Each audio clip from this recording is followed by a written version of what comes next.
Hi guys, this is a quick one about using your speed correctly. So it's very important that your speed reflects the hazards of the road, the dangers of the road. Okay, so you might be in a town and there may not be any changes of speed limit for a very long time. You may just be in a set town which is 30 absolutely everywhere. But each road that you go onto, even though the entire town is 30 perhaps, each road that you go onto may need a completely different speed limit. You're the driver, you can see, you're the one who's assessing the danger. If there's parked cars on the road, it's likely that you're going to need to go slower than if you're on a 30 that doesn't have any parked cars. So 30 is not a target, it's just the maximum speed that you can do on the safest parts of the road. So if there's anything that is a hazard to you, whether it's parked cars everywhere, or whether it's a bike, or whether there's a person driving slowly in front of you, or whether there's speed bumps or zones of any description like speed zones, or whether there's chicanes like where one side of the road can only go at a time, any type of traffic calming, right? That means that we're going to go slower. Yeah, it doesn't really matter what it is. It could be raining, it could be dark, it could be foggy.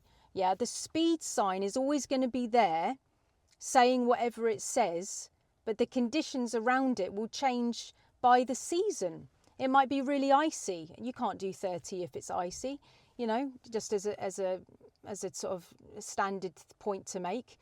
It might be 30 and it's pitch black. You can't see anything and the parked cars are hard to see. Anything can be a hazard, yeah?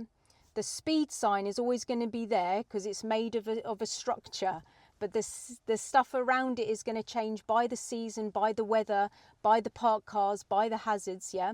So it's up to you as the driver to choose the safe speed limit for the conditions of the road. So the reason why I'm making this video is because a few days ago, me and my student were driving, there was no parked cars anywhere, and we were doing 30. Fine, that's lovely, right? Because we could get going. But then when we came into a more dangerous situation where there was parked cars and only one space for one car to get through the middle, my student was still doing 30.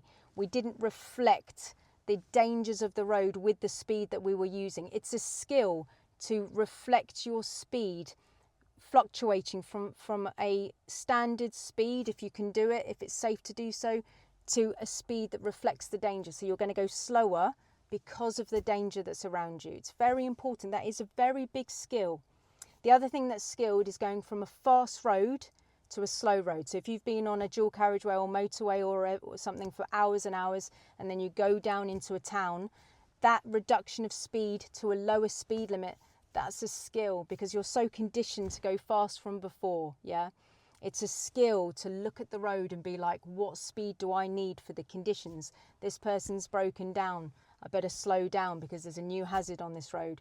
I better slow down because there's a cone being left in the road from a drunk person the night before, perhaps. They think it's funny to put a cone in the road. I need to slow down because there's potholes everywhere in this road. I need to slow down because there's huge puddles or lots of rain or lots of fog or lots of darkness, or there's lots of parked cars or there's lots of pedestrians or bikes or whatever. So reflect your speed to the danger that you're seeing, all right?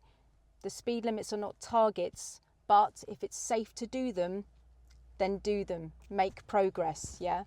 But we don't want to be doing 30 if there's loads and loads of hazards about. That's way too fast for the conditions. All right, guys? So I hope that little bit of information helped you today, and I'll see you on the next one.